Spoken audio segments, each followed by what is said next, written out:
Hello guys, and welcome back to another beginner's layout guide, this time to steel in the early game of Satisfactory. And I really hope you find this one useful, because a few of you in the last video said that though it was really useful and you got what you needed out of it, you did find moments a little bit too complicated, and that wasn't helped from it all being from a first person point of view. So that was my concern from the start, and given that feedback, we are going to now trial doing a two-person setup. So we'll have a top-down view like this, and I will also be building on the floor as well. So hopefully we can flick between the two to give you a better understanding of the whole process. And if you find this easier, please do let me know in the comments below. Please give me this feedback, because we are going to be doing next, hopefully, fingers crossed, the first episode of the guided playthrough of the perfect factory. And so we're going to break down everything about the game through that. And if you find this particularly helpful, then we will use this system in that video as well. But we have 4 layouts that we're going to be breaking down today. This is one of them. This is the encased industrial beam setup we'll be showing at the end, but we will get started with the other 3 now, starting off with the very basic one. So let's jump to it. The first build that we're going to do is really simple. It's going to be taking 2 foundries, and we're going to produce from it steel pipes and steel beams, and you can set this up straight away. So the first thing that you want is going to be to place 1 foundry, and we're going to hold control, and immediately to the right of this place another one. This here is going to have to receive the inputs of your resources, and this is going to use 90 iron ore and 90 coal per minute. So we're going to set the recipes. So we have steel ingots here and steel there. Again, Control C, Control V allows you to copy and paste the recipes. From here, we're going to be setting up our bus, or manifold, I should say. And we're going to have 1 along the top. Let's make sure that we've got our conveyor splitter in our... Oh wait, we already have. Well, this is a merger, but we're going to turn that to a splitter by holding E or pressing E. We're going to place these directly on the top section. Then below, we'll place, just in front of the second inputs, the second splitters of the manifold. Now, the through line needs to be at least a Mark II, because this is a 120 line, and we have 90 items passing through at any one point. However, the conveyor or the elevator going into the facility needs to be a Mark I. Well, can be a Mark I, I should say. So the idea with this is that one of these will have 90 iron and the other one 90 coal. So imagine that coming from this direction here. Okay, so we have our foundries here, each producing 45 steel ingots. That's a total of 90 ingots that we're producing per minute. Now, in front of the outputs, we are going to place 2 constructors, so 1 in front of each one. We're going to place them about a foundation to a foundation and a half in front of the foundries, and you can see that these are in line from the green output to red input line. So make sure we do this on both sides. Hold control so they're in line here, marked by that blue line. And from here, we're going to select our recipes. The first one is going to be set to steel pipe, and you can see this requires 30 of the 45 steel ingots we're receiving here. And we're going to also have our steel beams that requires 60 of the 45, and funnily enough, the 15 extra from this foundry. So to do this, we are going to have to do a little bit of load balancing, but this is one of the really simple ones. We're going to grab our conveyor splitter and place that right in front of the foundry that's feeding the steel pipe constructor. And then we're going to grab our merger, and we're going to place that directly in front of the splitter behind the constructor here. From here, because we have 45 ingots coming through to this splitter, we can split it 3 ways. That would mean 15 in each direction. And so 15 on this belt, 15 on the middle one would mean that we have 30 heading into our steel pipe constructor. And then we'll have a third output, which takes 15 ingots to the other Foundry's line. And this is going to our steel beam constructor. So it's receiving the 60 and producing 15 per minute. So this is a really simple facility to get started with. I highly recommend placing down your containers in front of it, and then as soon as you can, upgrading to Mark III belts, which you will need for the next build. Speaking of this, we should also bear in mind that you can unlock the dimensional storage, and I do recommend doing that for this because you will be using steel pipes and steel beams a lot in this phase. But there you are. We're going to set this up now with some resources so that you can see it all running, and hopefully you'll get an idea, thanks to our second person over there, as to how this all runs.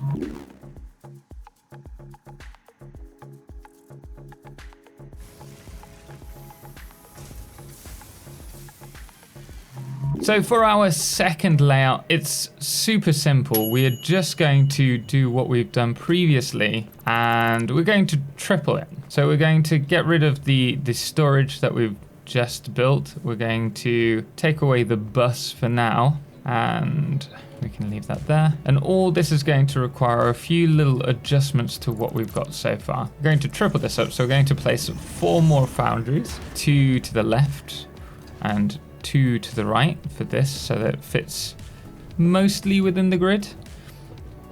Remember to hold control while you're doing this, just for ease. And then we're going to place our 4 extra constructors.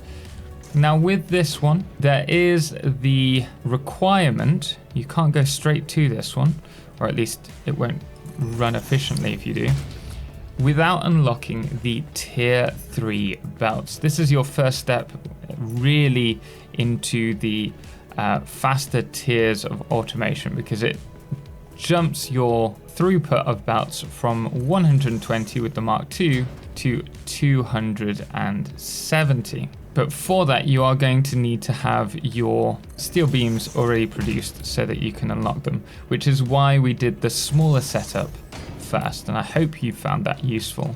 But we're now repeating everything that we've done so far, so make sure that everything's in line, like so. Then we're going to connect them once again with all the Mark I belts. And you could do this as 2 separate lines, but I just find it much easier to set it up like this personally. So remember, we've got steel pipes in the first one with the merger and the splitter, and then over here we're going to be doing the steel beams. Now there are alt recipes that are much better for producing items like steel beams and steel pipes, but we are basing this tutorial off the vanilla recipes. There is also the perfect guided playthrough. I'm going to call it a guided playthrough, but the idea is that we are going to go through the whole build of everything together and piece it all together, including all the logistics, so that you guys all get a good sense of how the game runs and how to piece everything together, so that you can always refer to that if you need the extra help. I'm snapping everything to the elevator belts here because it's so much easier than setting up a dedicated manifold above where you snap the elevators to the splitters. I much prefer it these days, and I highly recommend you get into the swing of things when it comes to using that. So because we have 3 of each, we've got 45 steel beams being produced per minute and 60 steel pipes, which means we can run this with a Mark I to our storage, just like so.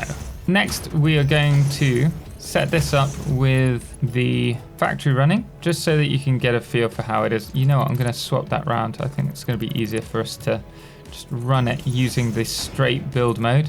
Again, if you're using the conveyor straight different build modes, you can hold R to get the radial arrow, radial dial up.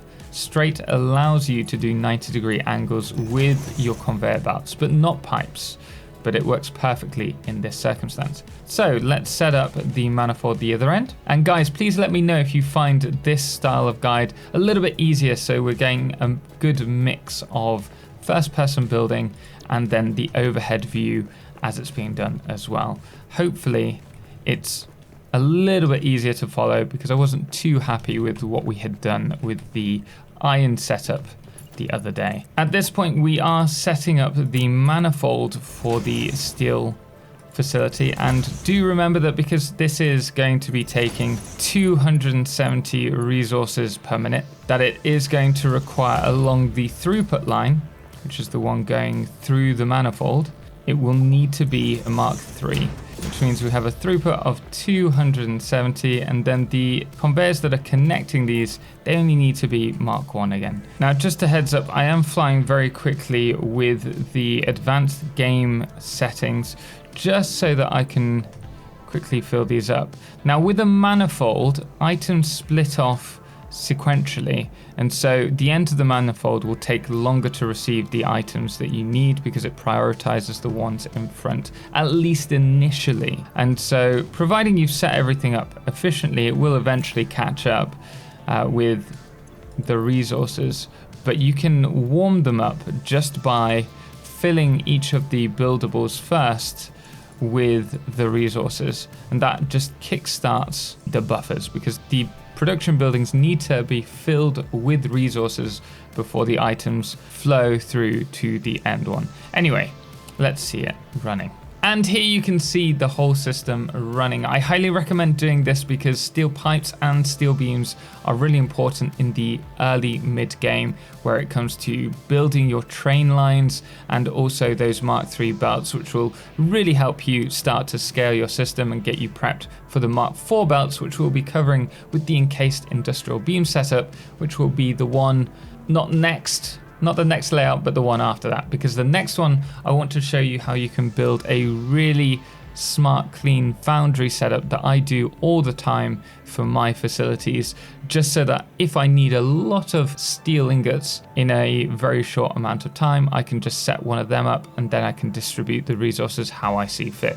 So with this running, we're going to move over to the next one now. For this next one, we are doing my favorite way to process ingots, steel ingots that is, and we're going to find a location that is about halfway. Let's bring it into here across a foundation, and it's going to be centered on a foundation as well, and we're going to have the output facing the center, and we're going to place 2 more directly after them. Next, we're going to find the same spot facing inwards mirrored, so we're looking at the halfway point, and we're going to place 3 more in a line. Now, I've done this for many of my builds. You can do this much tighter, but for this particular demonstration, I thought it would be best to give you a bit of space so that you can see a little better what's going on. Right now, we are just going to place mergers every time we see that input line showing up, and we should have 6 of these. Now, for this, you are going to have the tier 3 belts unlocked, and we're going to run that tier 3 belt all the way through this merger line. And then we're going to have our Mark 1s going from the outputs to the mergers. And it should be each line goes to an alternating merger, like so. The idea of this is that all of our steel ingots will run along this main line, and then you can distribute them as you see fit. But we are going to also have to get our inputs for this, which is going to require 270 coal and 270 iron. So for this, we're going to grab our splitters, and I'm going to place these 3 high above the merger, and then we're going to delete the first splitter. We're going to do this on top of all of these, and you'll see why in a minute. From here, we need to connect them all up with the Mark III belts again. So we're placing them in between. You might be a little bit tricky initially to get them, but I promise you, if you look between them, you should be able to get them in between one another. From here, this section is where we're going to get all of our iron and all of our coal. And we're now going to add our Mark I elevators. And they're all going to go over this little gap. See this L-shaped foundry? We just want the first elevator over that little gap. And we're going to do it on the other side as well. I should mention I am using the no power creative option with this build. but you will need to add power lines to these. If you're wondering why I'm building for free and why I have unlimited power, that is why. It's just for the ease of doing this guide quickly for you and hopefully not making another 25-30 minute one. So you've just seen me, I should have mentioned, the second input is going to be facing above the elevator that you just placed, and it's 2 steps higher. So this one's its lowest stepping. You can't get it any lower without doing some crafty little snapping masterwork, which I'll talk about in a future video. But from here you're going to go up not 1 but 2. It has to go up 2, otherwise it's going to clip through the elevator, which you guys might not be too keen on. So do bear that in mind. We are using a Mark 1 belt now, and all we're going to do is, once you've found the splitter, you're going to click on it, and then you're going to run that Mark 1 belt to the very first elevator. And then on the second line above, we're going to do the same. Click on the splitter, and then I've set it to straight mode for ease. We're going to click on the second elevator. We're going to do this for each of them now really quickly.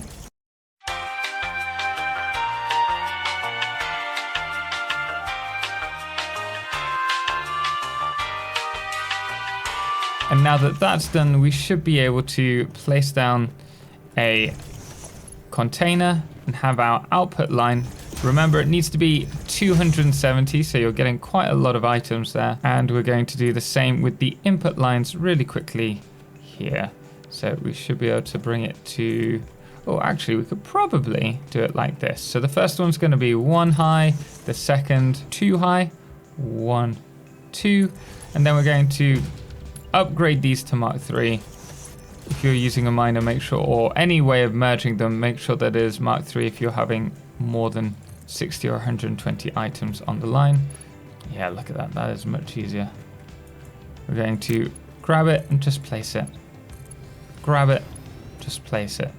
And there, everything should momentarily start to turn on, which my other character up there should be able to see running. And there you are, everything is starting to turn on, and you can see that is warming up pretty quickly. We still have to wait a little bit for the whole manifold to fully do its job and fully saturate, but we're probably at about 70 to 80% capacity at the moment. And that is how you produce 270 steel ingots per minute using a really clean setup. There's actually a blueprint that you can do from this to fit it within the 4x4 grid, and looks pretty sweet. Anyway, we're going to move on to encased industrial beams now, which is our final layout for this. And guys, please let me know if you find this top-down view and this first-person view really helpful. Then we will do this in the guided playthrough, which I hope to release later this week. In fact, I would love to have it out this week. Moving on to our final build, we're going to set up our encased industrial beams. This is a fun little one. It's going to take 120 coal per minute, 120 iron ore, so you are going to need to use the Mark II belts. And it's also going to be taking 180 limestone per minute. That's 3 Mark I belts, or 3 normal nodes worth of limestone on a Mark I miner. So for this, we are going to start off with the 3 steel foundries. We're going to set them all to steel ingots. Remember, copy, Control-C, Control-V. And then from here, we are going to just merge this time all of our steel together along one bus, like so. This does need to be a Mark II belt for the throughput line, because it's going to have 120 steel on it. However, one thing I should mention is that this foundry is going to be underclocked. If you don't have underclocking available, you can still use this. It's just going to stop and start, so it won't run as efficiently as we'd like it to. But I highly recommend unlocking underclocking or overclocking so that you can underclock as soon as you have these available, or if not sooner. So this is going to be set to 66.66667 so that we're producing the 30 steel that we need per minute, as you can see there. So 45, 45, 30, that's 120. And from here we are going to grab a splitter. We will place it just in front, why not? We're going to push this back a little bit because I'm worried I won't be able to fit this in now. Remember, this does need to be a Mark II belt that's connecting these, and from here we're going to add our 2 constructors. I'm gonna keep them extra tight. These are going to be producing the steel beams. So they're going to need Mark I belts connecting them, and that will produce 30 steel beams per minute. And next we need to produce 60 concrete. And so for that we are going to place 2 constructors here, and then on the other side we're going to place our merger. Let's do it just there. And we're going to place our other merger facing towards the steel line, just here, and we're going to do 2. From here we're going to also grab another constructor. So we need 4 constructors for the concrete. So let's set them to concrete. And from here we're going to grab our splitter and we're going to feed it into here. And with this setup, we have 60, 60, 60. We actually need 90 on each line. So the way that we're going to arrange this is we're going to place a splitter here and a merger either side. And we're going to run the Mark I belt and split it between those 2. And then on the other side, we're going to use now a Mark II belt and connect it to the from the first merger to the set of splitters here. And the second one, we're going to have to move it across. Originally, I made this a little bit cleaner, but we don't have much room. In fact, I'm pretty certain we're going to have to expand this out anyway. But we're going to run this into this constructor line. You can already hear the constructors producing that concrete. And then from here, we're going to place 2 assemblers, and they're going to be, we might just squeeze it in. We might just manage it. It'll be tight, but I think we can do it. We're going to place it just here, and just look at that. Perfect. From here, we will add our elevator. In fact, let's start with these ones. We'll do it from here, just to make it a little bit easier for us. So we're adding our elevators feeding into here, and we're going to have our splitters going along to the top of the grid. These can be Mark 1s, as it's just 30 resources that we need. So I'm going to now connect the steel beam line to the splitters, and we're going to add another manifold, and this is going to take the concrete that we're producing and run it into our assemblers. Now the assemblers need to be set at, well, one at 100% and one at 66.66667%. Or what you can do instead is just set the output to be 5 per minute on each one, just to make it easier. Copy and paste, and that way they can be evenly distributed and you don't have to worry about any kind of balancing. Last but not least, connect them together. We're also going to add the manifold line here that we've done previously. And remember, this is 120, so you're going to need Mark II belts. Now this is going to take a little bit of time to warm up, but it should start producing almost immediately. And we're just going to merge our encased industrial beams into this line. Now it is important to get encased industrial beams set up as soon as you possibly can, because they are what are going to allow you to run Mark IV belts, and that's where the game really starts to scale. So for me, Mark IV and the trains really allows you to bring in a lot more resources per minute to your factories, and allows you to build much larger dedicated lines rather than these small factories that we've been doing so far. But we'll give it a few moments to turn on now and see what it looks like from above. Again, let me know what you thought of this guide. If you like the new style with the top-down view alongside the first-person view, let us know, because we're going to be doing the perfect guided playthrough to help you guys learn, and it might be really useful to do a 2-player system for that. But guys, I hope you found this useful. If you did, please let me know in the comments below. Special thanks as always goes to all of our amazing supporters on Patreon, most notably our Lunar Eclipse patrons Firefless, The Calamity, Ben and Star, and our Blood Moon of the Day, which today is Dr. Shotgun. Until next time, as always, ciao for now.